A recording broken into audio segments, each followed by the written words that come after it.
बाजार की। लेकिन आज की एक और बड़ी खबर रही जिसने एक वक्त में काफी सनसनी फैला दी थी बाजार में, लेकिन बाद में उसमें फिर कुछ सफाई आई और वो ये रहा कि आज ऑटो कंपनियों की संस्था सियाम के सालाना सम्मेलन में ट्रांसपोर्ट मंत्री नितिन गडकरी ने एक बयान से थोड़ी देर के लिए, जैसा मैंने कहा, हड़कंप मचा दिया। गडकरी साहब ने कहा कि वो वित्त मंत्री से कहेंगे कि डीजल गाड़ियों पर 10% एक्स्ट्रा टैक्स लिया जाए।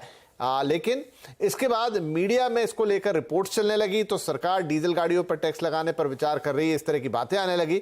इसके बाद तुरंत ही खुद गडकरी साहब ने और वित्त मंत्रालय के सूत्रों ने एक सफाई जारी की और कहा कि ऐसे किसी प्रस्ताव पर फिलहाल विचार नहीं चल रहा है। तो आइए अब आपको सुनाते हैं कि गडकरी जी ने अपने पहले बयान में क्या कुछ कहा था, उसके बाद हम उनका वो ट्वीट भी आपको बताएंगे।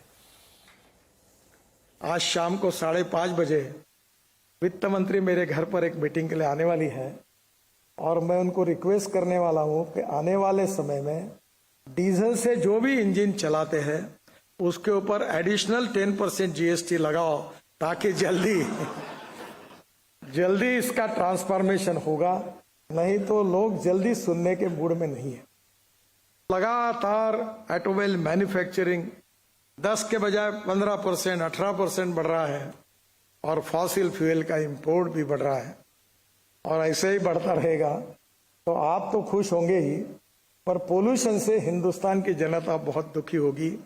और इसलिए जल्दी डीजल पेट्रोल को छोड़कर नए मार्ग पर पोल्यूशन मुक्ति की तरफ आप सहयोग करिए, ये मेरा आपसे अनुरोध है।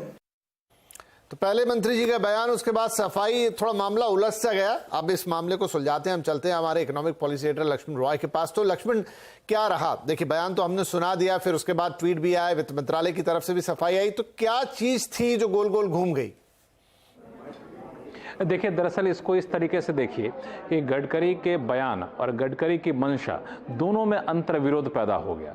मंशा ये थी कि हम ऑटो इंडस्ट्री को ये बताएं कि आप डीजल की गाड़ियां बनाना थोड़ा सा कम करिए, डीजल की गाड़ियों का उत्पादन कम हो और आप वैकल्पिक फ्यूल की तरफ अपना रिसर्च बढ़ाइए और खासतौर से बायोफ्यूल या फिर एथनॉल से चलने वाली गाड़ियों के इंजन को डेवलप करिए।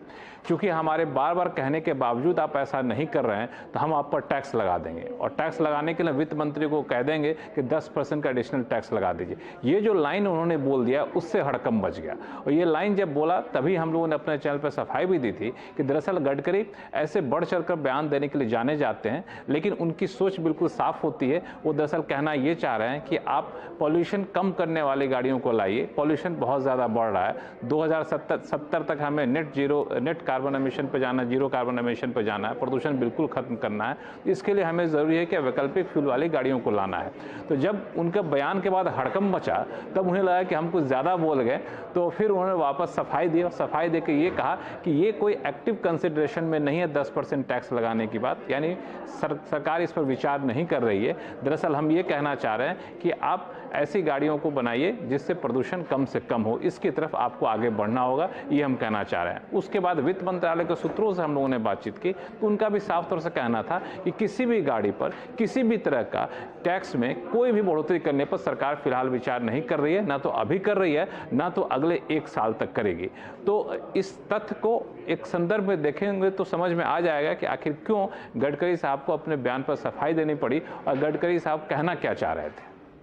लक्ष्मण, बहुत शुक्रिया। आज हमने जो बताया उससे काफी हद तक चीजें साफ हो गई, लेकिन आज दिन में जब एक खबर आई तो जरूर सनसनी मच गई थी, हड़कंप सा मच गया था। बहुत शुक्रिया लक्ष्मण रॉय इस अपडेट के लिए। फ्रिज जैसी कूलर